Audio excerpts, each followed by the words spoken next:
بسم اللہ الرحمن الرحیم۔ آج ہمارا ترجمہ تفسیر کا 53 نمبر سبق ہے۔ سورہ بقرہ کا رکوع نمبر 10 شروع ہو رہا ہے اور آیت نمبر 83 جس کی آیت میں نے آپ کے سامنے تلاوت کی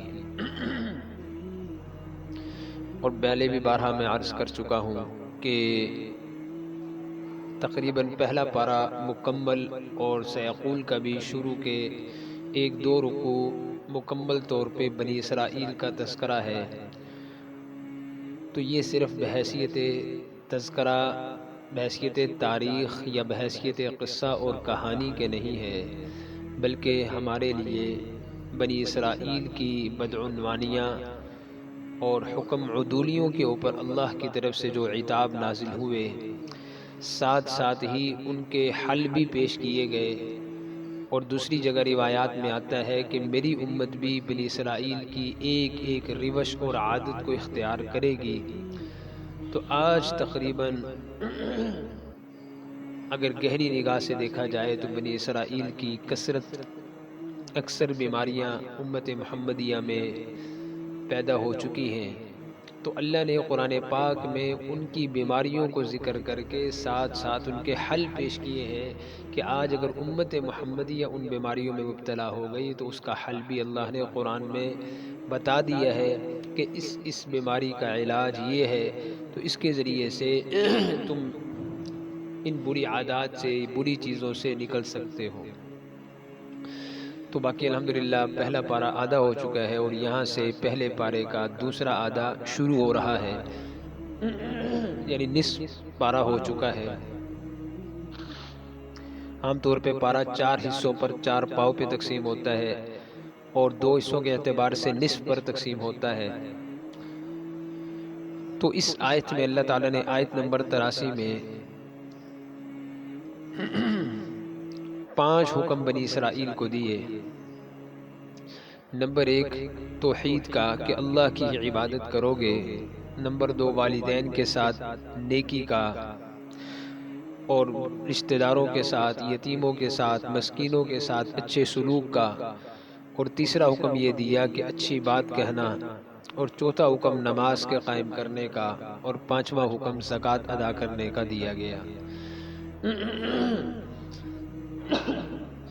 یاد رکھیں کہ اللہ تعالیٰ کے احکامات پر عمل کرنے کے لیے سب سے پہلی بنیاد اللہ کی عظمت اور اللہ کا یقین، اللہ کی قدرت کو دل میں بٹھانا ہے۔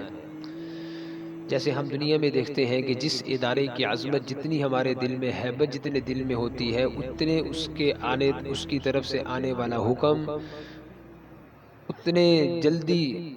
اور بہترین انداز سے پورا کرنا،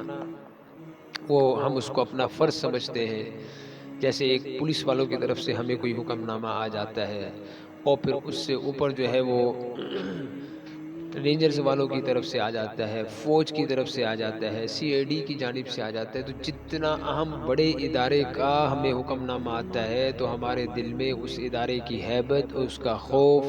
اور اس کی قدرت کو سامنے رکھتے ہوئے ہم اتنا جلدی اس حکم کو پورا کرنے کی کوشش میں لگ جاتے ہیں۔ تو یوں ہی معاملہ بھی آخرت کا ہے کہ اللہ کی عظمت، اللہ کی ہیبت، اللہ کی قدرت اور اللہ کی صفات جس دل کے اندر آ جائیں تو وہ دل اللہ کے حکموں میں فوراً لگ جاتا ہے، وہ اللہ کی نافرمانی سے ڈرتا ہے، اللہ کے حکم سے خوش ہوتا ہے۔ تو اس لیے فرمایا کہ سب سے پہلے اللہ کی عبادت، اللہ کی بندگی، سب سے پہلی چیز اللہ کی بندگی ہے۔ حضور صلی اللہ علیہ وسلم نے سیدنا معاذ رضی اللہ تعالیٰ عنہ کو جب یمن کی طرف گورنر بنا کے بھیجا تو فرمایا سب سے پہلے انہیں توحید سکھاؤ، اللہ کی وحدانیت، اللہ کی عظمت، اللہ کی قدرت سکھاؤ، پھر ان کو احکام الہیہ سکھاؤ۔ تو آج ہمیں محنت کرنے کا انداز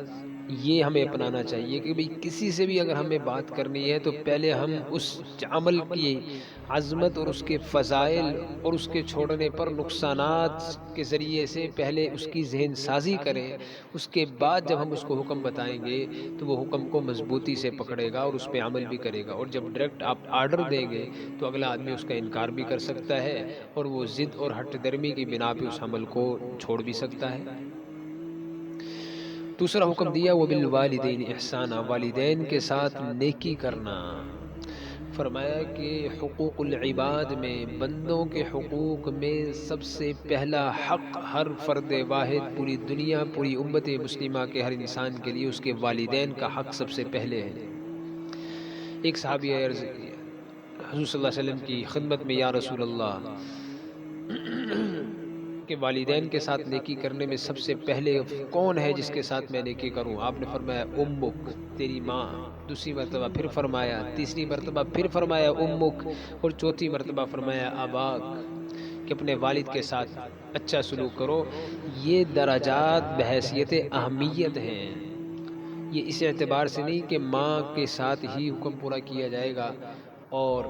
شوہر کو جو ہے وہ خاوند کو پس پردہ ڈال دیا جائے گا، ایسی بات نہیں ہے، بلکہ ماں کی اہمیت اور باپ دونوں کی۔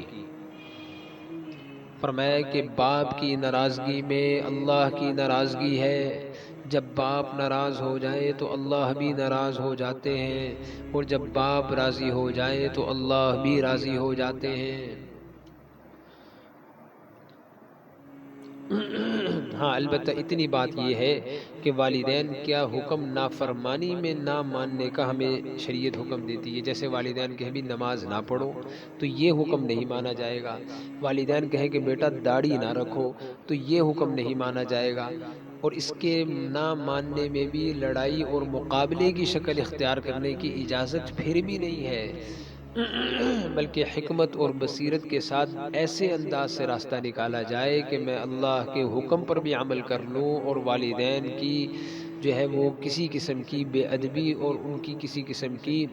ایذا رسانی انہیں نہ ہو، اور درمیان سے راستہ نکل جائے، اس انداز سے اس کو کیا جائے گا۔ اور اسی طریقے سے جن کے والدین دنیا سے چلے گئے ان کے لیے بخشش کی دعا کریں، اپنے والدین، اپنے والد کے جو دوست ہیں ان کے ساتھ حسن معاملہ کر کے وہ اپنے والد کی قبر میں ان کی روح کو ثواب پہنچا سکتے ہیں۔ دوسرے نمبر پہ فرمایا کہ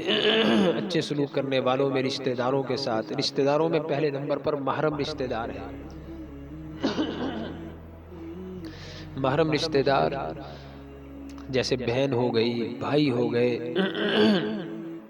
چچا ہو گئے۔ اب یہ رشتہ دار اب محتاج ہیں، اللہ نے مجھے مال دیے ہے، اب میں دنیا کے دوسرے کونے میں تو دیکھ رہا ہوں کہ کون فقیر ہے اور کہاں میرا نام بلند ہوگا مال خرچ کرنے میں۔ سب سے پہلے مال خرچ کرنے کے لیے شریعت آپ کو اپنے بہن کے لیے، اپنے بھائی کے لیے کہہ رہی ہے، اگر وہ محتاج ہے کہ، اور اس کو دیا ہوا جو مال ہوگا وہ دوسرے غریب کو دیے ہوئے مال کے برابر نہیں ہو سکتا۔ اپنے محرم رشتہ دار کو اگر وہ محتاج ہے، اس کو اگر آپ صدقہ دیں گے، اس کو اگر آپ زکوٰۃ دیں گے، اس کو اگر آپ جو ہے وہ اپنا نیکی اس کے ساتھ کریں گے، اس میں دوہرا ثواب ملے گا، صلہ رحمی کا ثواب بھی ملے گا اور خرچ کرنے کا ثواب بھی ملے گا۔ البتہ اسی کے ضمن میں زکوٰۃ کا بھی بتا دوں کہ زکوٰۃ آپ والد کو، والدہ کو، دادا کو، دادی کو، نانا کو، نانی کو، پڑنانا، پردادا، اوپر کی لڑی، اسی طرح نیچے کی لڑی، بیٹا ہے، پوتا ہے، نواسا ہے، نواسی ہے، پڑپوتا ہے، پڑپوتی ہے، اور نیچے تک، ان کو آپ زکوٰۃ نہیں دے سکتے، اور بیوی کو، خامند بیوی کو زکوٰۃ نہیں دے سکتا۔ بس یہ تین قسم کے لوگ ہیں، ایک اوپر والے لوگ، نیچے والے لوگ اور بیوی۔ اس کے علاوہ ہر خاندان کے فرد کو آپ زکوٰۃ دے سکتے ہیں اگر وہ زکوٰۃ کا مستحق ہے، وہ اپنی سگی بہن کیوں نہ ہو، وہ اپنا سگا بھائی کیوں نہ ہو، اور اپنا چچا زاد بھائی کیوں نہ ہو، اپنی پھوپھی زاد بہن کیوں نہ ہو، پھوپھی زاد بھائی کیوں نہ ہو، سب کو آپ زکوٰۃ دے سکتے ہیں اگر وہ زکوٰۃ کا مستحق ہے۔ اس کے بعد دوسرا نمبر غیر محرم رشتہ داروں کا آ جاتا ہے۔ پہلے نمبر پہ محرم رشتہ دار یعنی جن سے میرا نکاح حرام ہے، پھر دوسرے نمبر پر غیر محرم یعنی میری پھوپھی زاد بہن، میری چچی زاد بہن، اور اسی طرح میری اور جنہیں آج کے دور میں ہم کزن کے لفظ سے یاد کرتے ہیں، تو یہ وہ تمام بہنیں اور میرے بھائی اگر وہ محتاج ہیں تو میرا حق بنتا ہے سب سے پہلے میں ان کی محتاجی دور کروں۔ اور قرآن کا حکم بھی آ رہا ہے کہ حقوق العباد میں والدین کے بعد فوراً رشتہ دار ہیں، پھر یتیم اور مساکین۔ پھر یتیم کے اوپر فرمایا کہ کسی یتیم کے سر پہ ہاتھ رکھا جائے تو جتنے بال اس کے ہاتھ کے نیچے آتے ہیں اتنی نیکیوں کا اجر دیا جاتا ہے۔ اور فرمایا کہ برکتوں والا وہ گھر ہے کہ جس گھر میں یتیم ہو اور اس کے ساتھ اچھا سلوک کیا جائے، اور فرمایا کہ منحوس گھر ہے وہ کہ جس گھر میں یتیم ہو اور اس کے ساتھ بدسلوکی کی جائے۔ تو تیسرا حکم فرمایا قولوا للناس حسنا، لوگوں کو اچھی بات بھلی بات کہو، یعنی اس میں بعض علماء فرما رہے اس سے مراد یہ کہ نرمی کے ساتھ نصیحت کرو، اور اگر کوئی دفاع کرنا ہے وہ بھی اخلاق کے دائرے میں کرو۔